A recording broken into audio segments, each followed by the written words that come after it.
My name is Allison Pierce. I'm 29 and I never imagined a backyard BBQ in Phoenix would end with my father standing up in front of everyone and saying calmly that I was no longer the part of the family. Just like that. No warning, no private conversation. The strangest part, it all traced back to one late payment, one mistake.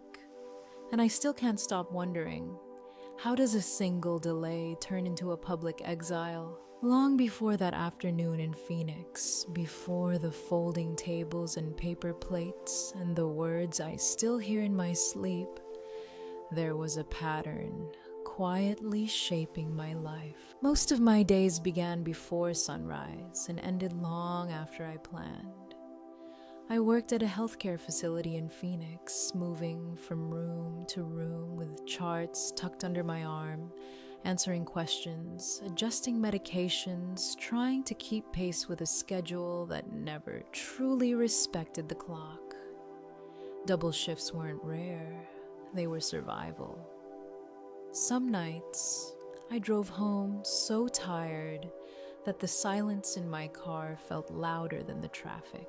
I used to think the hardest part of my routine was the physical exhaustion, the sore feet, the missed lunches, the way my shoulders carried tension even when I was off the clock. But the real weight waited for me in my phone. Mom had a rhythm to her calls. She almost always reached out in the evening, right when she knew I'd be heading home or had just walked through my apartment door. Her voice would start soft, almost casual. She'd ask about my shift, about whether I was eating enough, about the weather. And then, slowly, gently, the reason would surface. An overdue HOA fee, a car insurance payment that couldn't wait, a business expense Dad needed covered until next month. There was always a next month. She explained each situation like it was temporary. Just a small gap. Just a rough patch. Just this once. And every time I told myself it made sense. They were my parents. If I didn't help them, who would? At first, it felt like stepping in during emergencies. A quick transfer here, a scheduled payment there. I didn't even keep track in the beginning. It felt ungrateful to document support for the people who raised me. But emergencies started to repeat themselves. The HOA payment I covered 1 month quietly became something I was expected to handle regularly. The car insurance shifted into my name because it was simpler that way.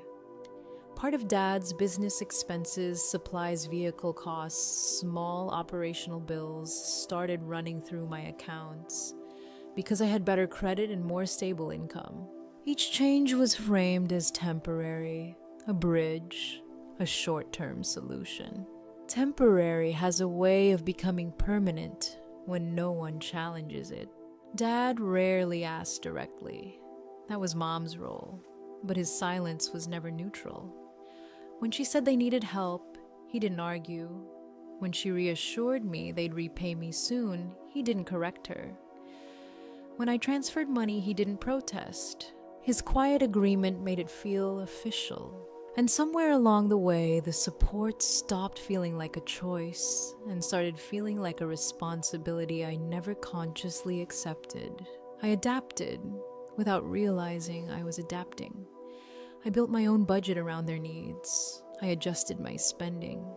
I postponed vacations. I said no to small indulgences because I knew another request would arrive before the month ended. I told myself I was being mature, reliable, the dependable daughter. What I didn't admit was how heavy it felt. The pressure wasn't only financial, it was emotional. Every time my phone lit up with Mom's name, I felt a flicker of tension before I even answered. Not because I didn't love her, but because I knew what was coming. She had a way of wrapping obligation in affection. You're the only one who understands these things. You're so much more responsible than your brother. We're lucky to have you. The compliments were warm. but they carried expectation. And then there was my brother, Ethan Pierce. It took me a while to fully see the contrast, maybe because I didn't want to. Ethan drifted from job to job. Sometimes he worked, sometimes he didn't. Somehow, though, he never lacked what he wanted. He always had a car, a place to live, money for outings, time for friends. When he left a position abruptly, it was because the boss didn't appreciate him. When he struggled, it was because the system was unfair. When he needed help, it was because he was still figuring things out. Mom defended him with an intensity that surprised me every time. He's just different. He's creative. He'll find his way. And I believed her. I wanted to believe her. But I couldn't ignore the quiet truth that whenever something needed to be handled, bills, paperwork, logistical details, it was my name that came up, not his. If Mom asked me to cover a payment and I hesitated, even slightly, her tone would shift. Not angry, not loud, just disappointed. We wouldn't ask if it wasn't important. It's just for this month. Family helps each other. The message was clear. Saying no wasn't just declining a request. It was failing the family. Meanwhile, Ethan's absence from responsibility wasn't framed as failure. It was framed as freedom, as potential, as youth. Even though we weren't that far apart in age, I started noticing how natural it felt for everyone to assume I would handle things. Extended relatives would casually mention that I was the strong one or the reliable one. It sounded like praise, but it felt like a role I hadn't auditioned for. The small loans I absorbed stopped feeling like loans at all. They became habits, background noise, line items that blended into my monthly routine. And because I didn't push back, the patterns solidified. There were moments late at night, staring at my ceiling when I wondered what would happen if I stopped. If I simply said I can't do this anymore. The thought scared me, not because I believed they would be unable to survive, but because I feared what it would mean about me. Would I be selfish, ungrateful, cold? I convinced myself I could handle it. If I stayed organized, if I worked a little more, if I tightened my own spending. I told myself this was temporary, that eventually their business would stabilize, that eventually Dad's projects would generate enough income, that eventually Ethan would step up. Eventually is a comfortable word. It delays confrontation. Meanwhile, the strain wove itself into everything. I carried it into work. I carried it into my apartment. Even when I clocked out, I never fully relaxed because part of me was always calculating, anticipating the next request, preparing for the next explanation. And the hardest part, I don't believe they set out to hurt me. That's what made it confusing. They didn't scream. They didn't demand aggressively. They simply assumed. Assumed I would manage. Assumed I would adjust. Assumed I would understand. Kindness repeated often enough can be mistaken for obligation. I began to realize that what started as temporary method, just helping out for a short time, had quietly transformed into a long-term expectation that shaped my identity in the family. I wasn't just Allison. I was the solution, the backup plan, the financial safety net. And the more dependable I proved myself to be, the more indispensable I became. Looking back, I can see how the imbalance grew slowly, not through one dramatic moment, but through hundreds of small, reasonable requests that stacked on top of each other until I couldn't remember what it felt like to say no without guilt. I thought I was holding the family together. I didn't realize I was holding up a structure that had quietly decided I would carry the weight alone. About a week before the barbecue, I still believed everything was manageable.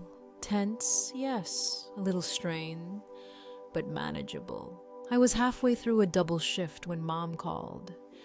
I remember the fluorescent lights humming above me, the hallway buzzing with movement, my mind already juggling too many details at once. I almost let the call go to voicemail. Almost. But I answered, stepping into a quieter corner near the supply room. Her voice sounded unusually upbeat. She told me she and Dad were planning a short family getaway to Miami. Just something quick.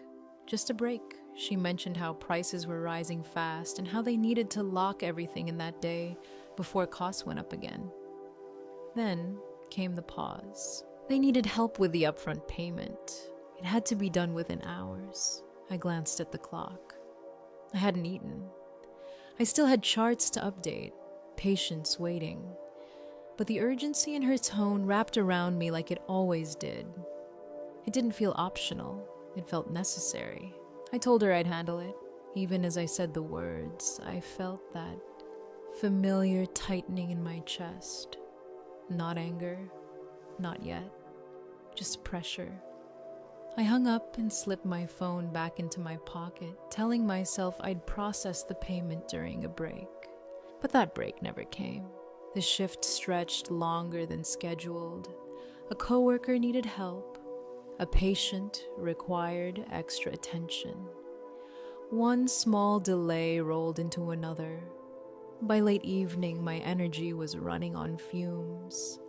I pulled out my phone to transfer the money and saw the battery flashing red. 1%. I searched for an outlet. None nearby. I told myself I'd plug it in as soon as I got home. It wasn't a large window of time. It would be fine. But when I finally walked into my apartment that night, everything blurred together. I dropped my bag. I sat down for a minute. And sometime between exhaustion and silence, I fell asleep. The next morning, my phone was flooded with notifications. Missed calls from Mom, a voicemail, messages. The voicemail was different from her usual tone, colder, controlled. She said the payment hadn't gone through. They'd been forced to adjust their plans. It had created complications. She didn't raise her voice, but disappointment threaded through every word. I called her back immediately. I apologized. I explained the double shift, the chaos, my phone dying. I told her I should have managed it better. I believed genuinely that once she understood what had happened, the tension would soften. Instead, she said I needed to be more responsible, that I often promised things and didn't follow through. Her words didn't match the reality I lived in. I had followed through on everything for years, every bill, every emergency, every just this once. But in that moment, none of that seemed to matter. Later that day, Dad echoed her criticism. He didn't yell. He didn't accuse directly. He simply agreed with her assessment that I should have prioritized it. That when I commit to something, it needs to be handled without excuses. Excuses. The words stung more than I expected. I hung up feeling smaller than the mistake deserved. Then, that afternoon, another notification appeared. This one from Facebook. Ethan had posted something. He didn't tag me. He didn't use my name. But it didn't need to be explicit. The message was vague enough to sound general, but pointed enough to feel personal. He wrote that some people love acting reliable until something small exposes their true priorities. Then he added laughing emojis. Laughing emojis. Within minutes, relatives began reacting. Comments piled up. Aunts, cousins, people who had never once called to ask how my shifts were going. people who had never transferred a dollar or asked what I was carrying. Some agreed with him, some added cryptic remarks about accountability. One relative commented that true character shows in the little things. The little things? I stared at the screen, my face growing warm. It wasn't just the post, it was the speed with which people formed an opinion, as if they had been waiting for a crack to appear. I had never once asked Ethan to cover a payment, never asked him to step in when I was overwhelmed. Yet he had positioned himself as the one who never failed, the one above error, and the family seemed willing to believe it. I considered responding, typing out everything I had handled over the years, listing the bills, the transfers, the sacrifices. I imagined exposing the full picture, but something stopped me. I knew how it would look. Defensive, dramatic, overreacting. The reliable daughter losing her composure over one small post. So I deleted the notification. I turned off my phone. I went back to work. But I couldn't turn off the feeling building inside me. The Miami payment lingered in my thoughts long after the calls ended. Not because of the money, but because of what it revealed. I had missed one deadline. One. And suddenly I was irresponsible, unreliable, a disappointment. Years of consistency evaporated in a single oversight. It forced me to look at something I had been avoiding. My value in the family felt conditional. As long as I performed perfectly, as long as I covered what needed covering, I was dependable, praised, trusted. But the moment I faltered even slightly, the narrative shifted. No one publicly acknowledged the years I had quietly kept things running. No one posted about the countless times I had stepped in without complaint. No one laughed about the sacrifices I made to ensure their comfort. There was no grace, and that realization settled deeper than the embarrassment. It wasn't really about Miami. It was about how fragile my position was, how easily it could be rewritten, how quickly people who benefited from my consistency were willing to question my character over one mistake. Driving home after that shift, I kept replaying the conversations in my head. My apology, their tone, Ethan's post, the comments stacking up beneath it. For the first time, I didn't just feel tired, I felt exposed. As if the role I had been playing for years, reliable, steady, always available, was less appreciated than I believed. As if it had been taken for granted so thoroughly that one slip was enough to overshadow everything. I still didn't know what would happen next, but I could sense something shifting. Not loudly, not dramatically, just a quiet crack in the foundation I had been standing on for years. By the time I pulled into my dad's backyard in Phoenix that weekend, the air already felt different. It was one of those bright afternoons where the sun lingers a little too long, where the smell of grilled meat and charcoal drifts over the fence and neighbors laugh somewhere in the distance. On the surface, everything looked ordinary. Folding tables lined the yard, paper plates stacked neatly at one end. Relatives clustered in small circles, drinks sweating in their hands. I told myself I was imagining the tension. I grabbed a plate, nodded at a few familiar faces, tried to step into conversations that seemed to pause half a second too long when I approached. It was subtle but noticeable. Smiles that didn't quite reach the eyes.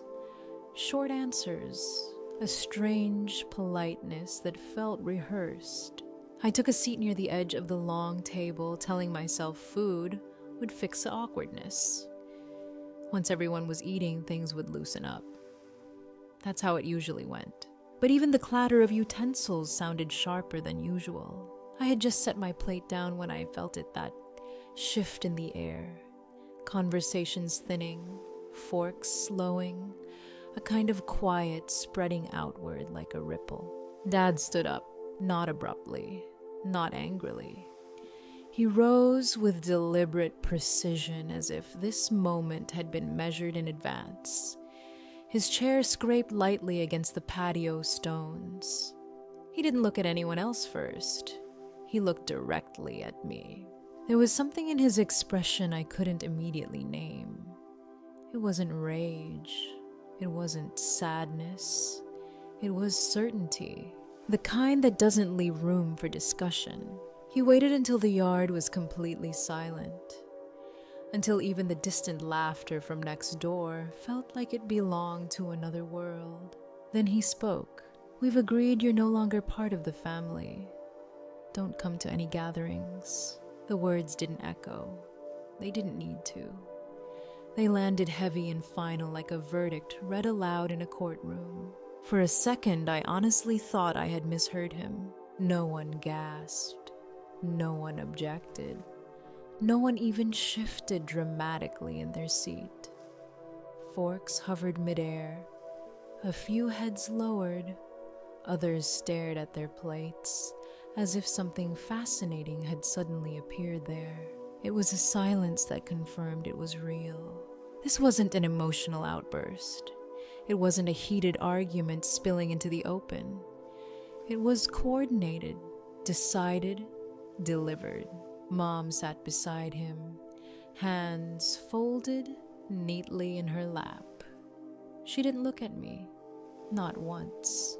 Her eyes stayed fixed somewhere on the table as though avoiding mine would make the moment less permanent. I searched her face anyway, hoping for a flicker of hesitation, a sign this wasn't mutual. There was none, and then there was Ethan. He leaned back in his chair, arms crossed loosely, a small curl at the corner of his mouth. Not a full smile. Just enough to tell me he wasn't surprised. Just enough to show he had been expecting this. There was no discomfort in his posture. No confusion. He looked almost entertained, as if he had front row seats to something he'd anticipated for a while. I became hyper aware of everything. The way the sun felt hotter on my shoulders, the faint buzzing of a fly near the table, the smell of barbecue sauce turning suddenly sour in my stomach. No one asked for context. No one questioned the reason. No one said my name. It struck me then that whatever conversation had happened before this gathering, it hadn't included me. Decisions had been made, agreements formed, roles assigned, and mine had been erased. I could have argued. I could have demanded an explanation. I could have listed every payment, every sacrifice, every time I stepped in when no one else did. I imagined the words rising in my throat, but something steadier took over. Instead of defending myself, I stood up slowly. My chair made a soft scraping sound as I pushed it back in careful control. My hands didn't shake, even though my chest felt tight. I looked at Dad. He didn't look away. I looked at Mom.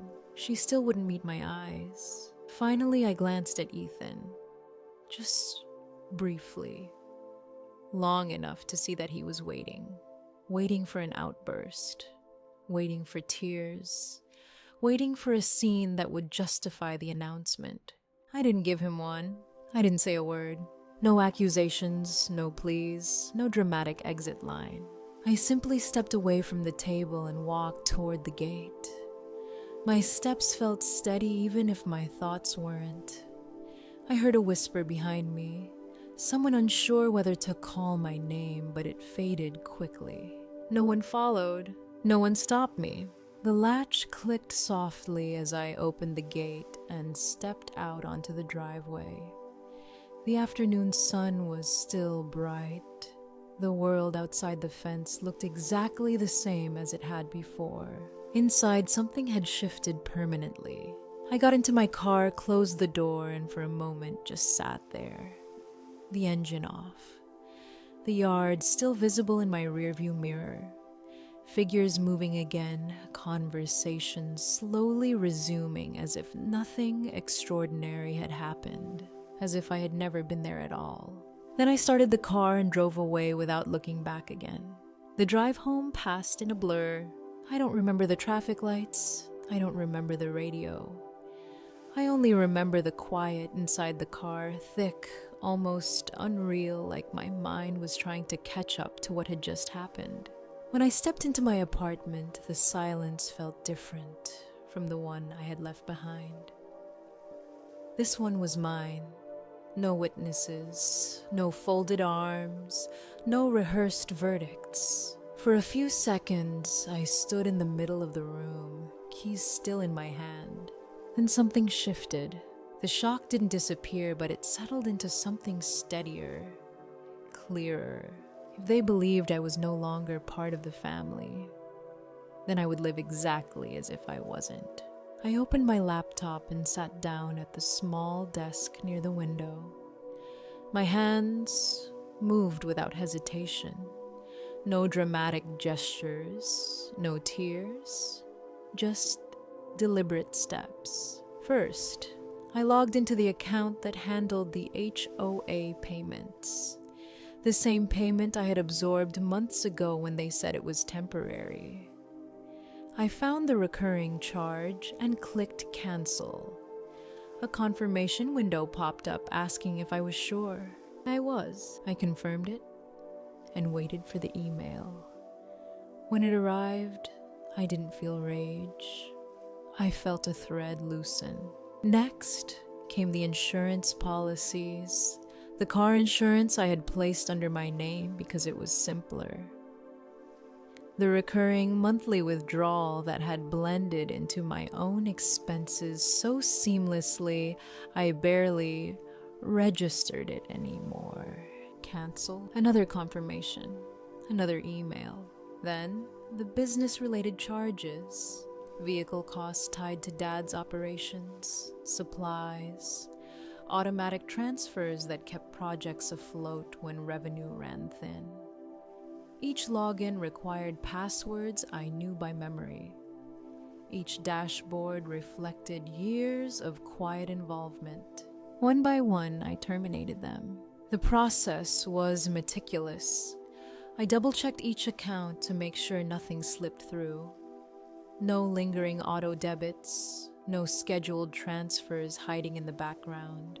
Every cancellation felt less like retaliation and more like alignment. They had drawn a boundary in public. I was simply honoring it in private. When I finished, I leaned back in my chair and closed the laptop. The room felt lighter, though nothing had physically changed. There was no rush of triumph, no dramatic satisfaction, just certainty. I knew consequences would follow. I knew the next morning wouldn't be quiet. Still, I slept more steadily than I expected. The explosion came early.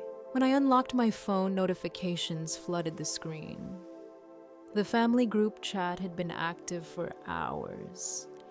Messages stacked on top of each other so quickly I couldn't read them all at once. Long paragraphs from Mom, sharper comments from extended relatives, shorter, pointed remarks that felt crafted for maximum effect. The tone had shifted overnight from silence to accusation. They questioned my intentions, my maturity, my loyalty.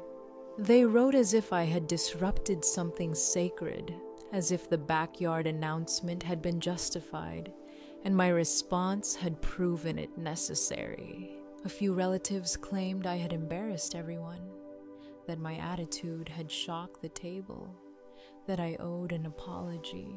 No one mentioned the words Dad had spoken. No one asked why. I scrolled slowly, feeling the pressure tighten in my chest. It was astonishing how quickly a narrative had formed. In their version, I was the one who caused harm. I was dramatic, disrespectful, The fact that I had walked away without saying a single word didn't fit their story. So it had been rewritten. My phone rang. Mom. I watched it vibrate against the couch cushion and let it ring. It stopped, then started again. Dad this time. I didn't answer. The calls came back to back, their persistence less about concern and more about control. I could almost predict the script. Waiting on the other end demands for explanation pressure to reverse my decisions. Reminders of what family is supposed to mean. I let each call ring until it cut off naturally. Private messages followed. Aunts, cousins, people who rarely reached out unless there was gossip to exchange. Some sounded amused, others sounded judgmental. One suggested I apologize publicly to repair the damage. Damage? I read everything. I responded to nothing. For the first time in years, instead of guilt rising in my throat, something else formed. A boundary. Not loud, not announced, just there. And I realized, as the phone continued to light up beside me, that silence could be stronger than any defense I could offer.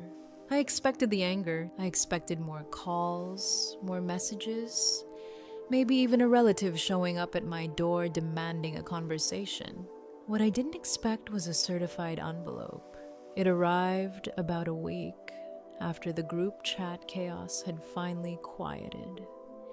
My name was printed neatly across the front. The return address was formal, impersonal. I stood in my kitchen, holding it longer than necessary, already sensing this wasn't just another attempt to pull me back into the old dynamic.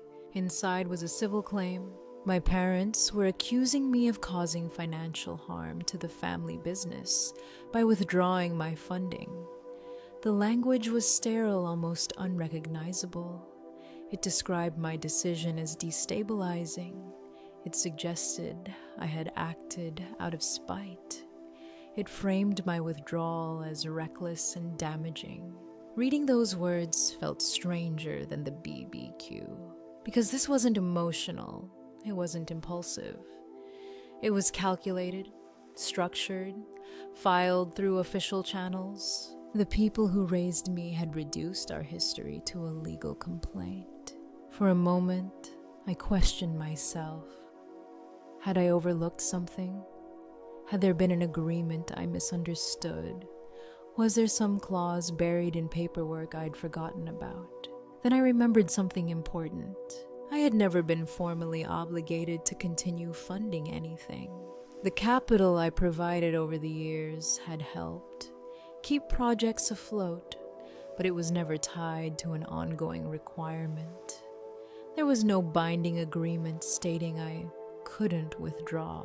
Still doubt crept in, so I called the one person I trusted to separate emotion from fact.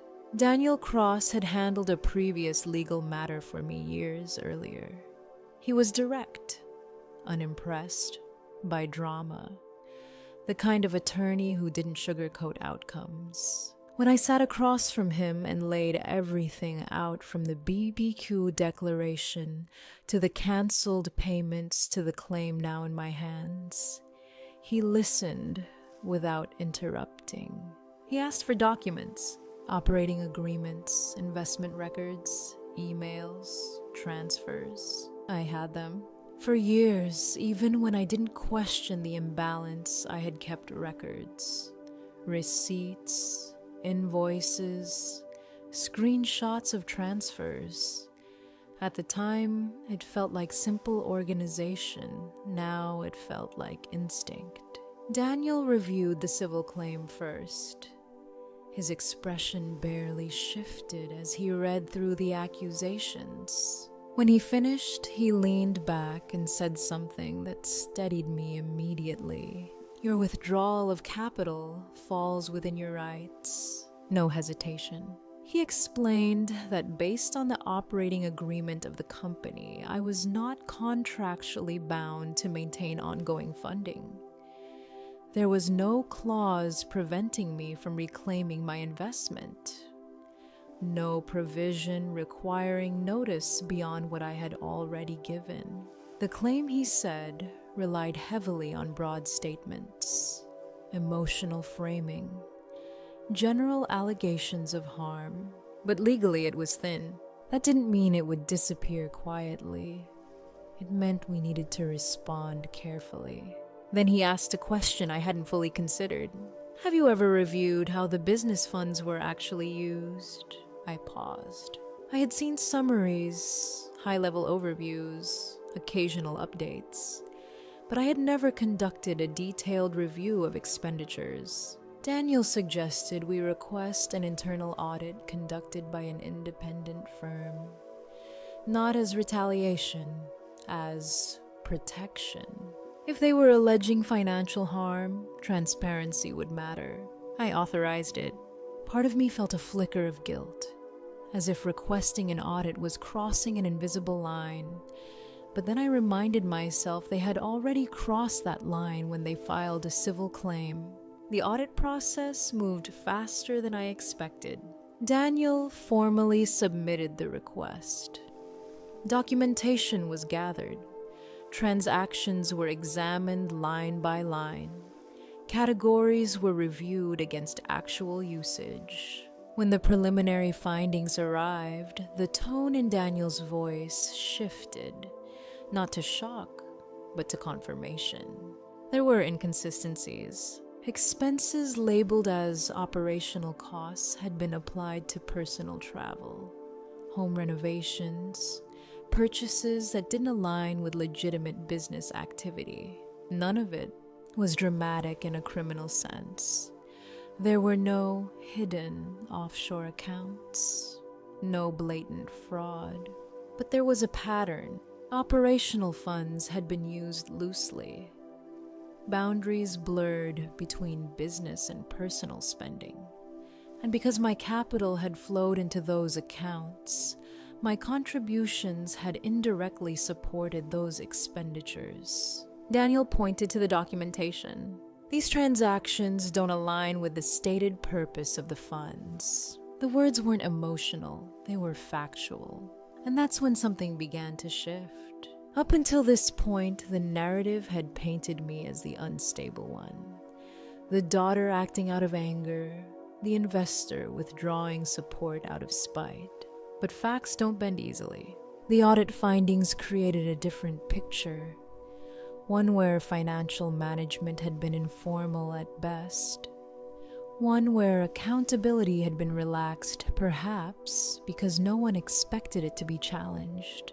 Daniel recommended filing a counterclaim, not to escalate unnecessarily, but to respond proportionally. If they were asserting harm, we would present documented misuse. If they were questioning my motives, we would present records. He drafted the response with precision. It cited the operating agreement.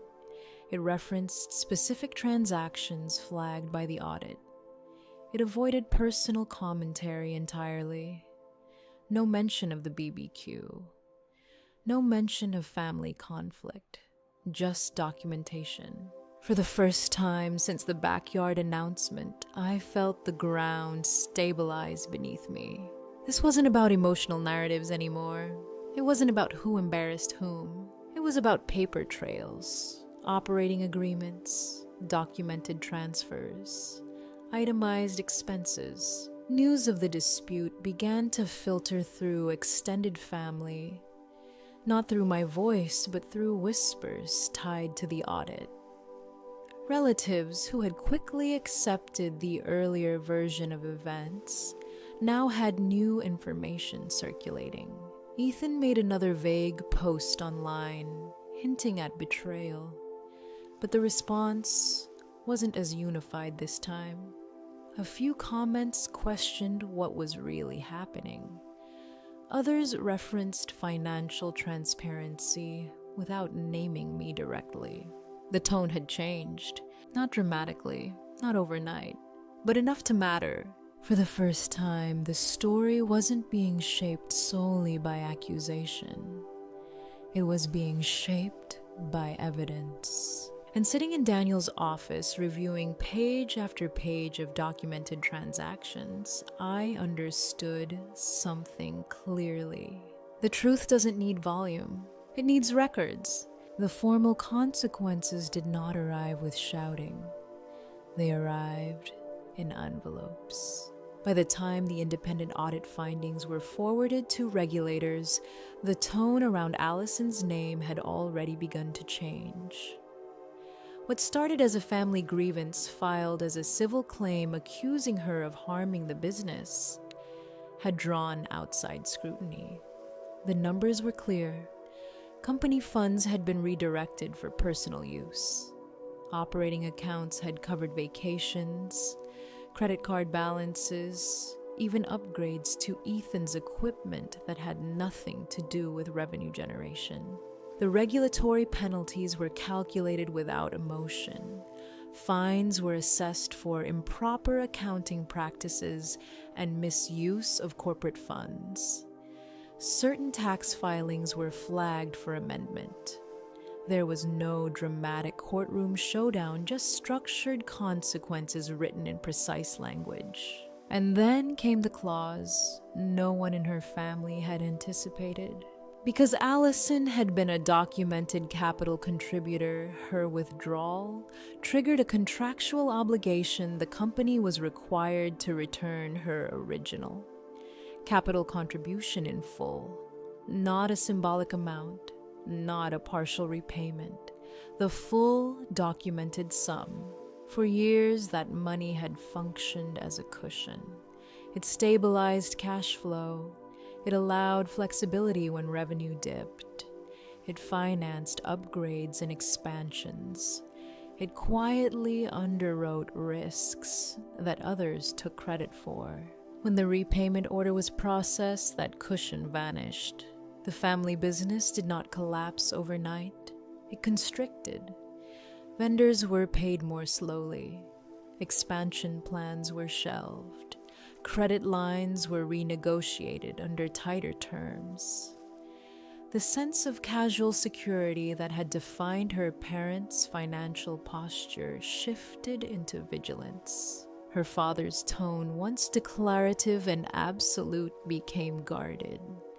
Her mother, who had avoided eye contact at the barbecue in Phoenix, now found herself answering detailed compliance questions from accountants and regulators.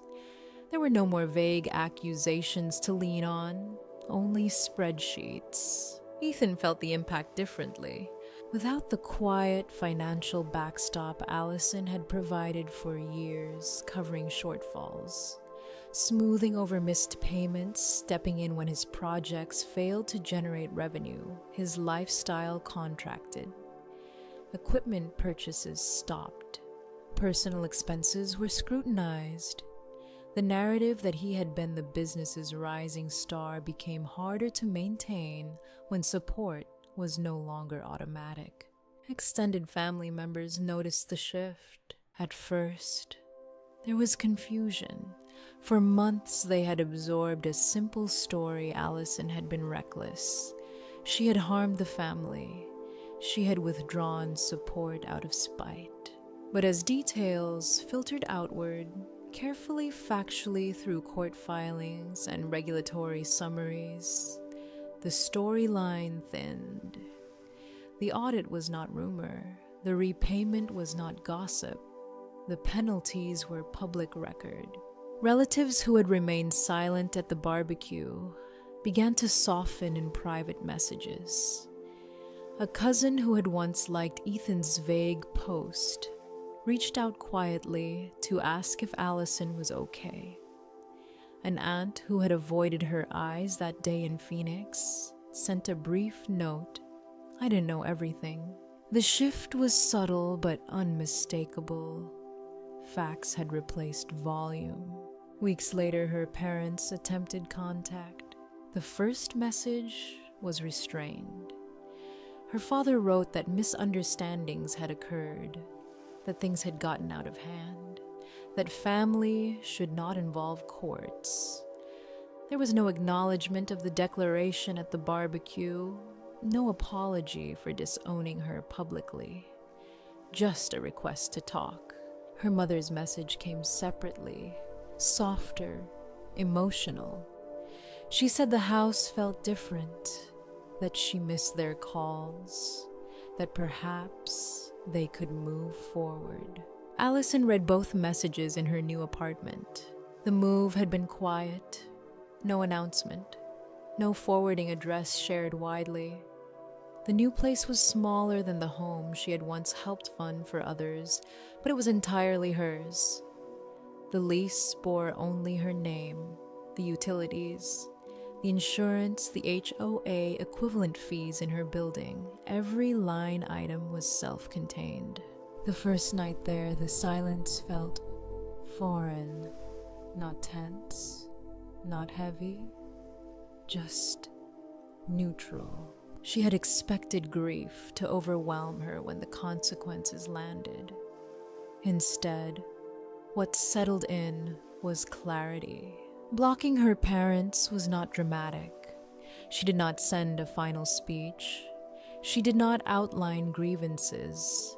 She simply opened her phone, navigated to their contacts, and selected the option that severed incoming calls and messages. It was an act of boundary, not revenge. Ethan attempted to reach her once through a new number. She blocked that as well. In the weeks that followed, she furnished the apartment slowly. A table by the window, a bookshelf, a framed photograph from years earlier before money had blurred. Loyalties placed not in the living room, but in a drawer. She no longer checked the family group chat. She no longer monitored social media for indirect commentary.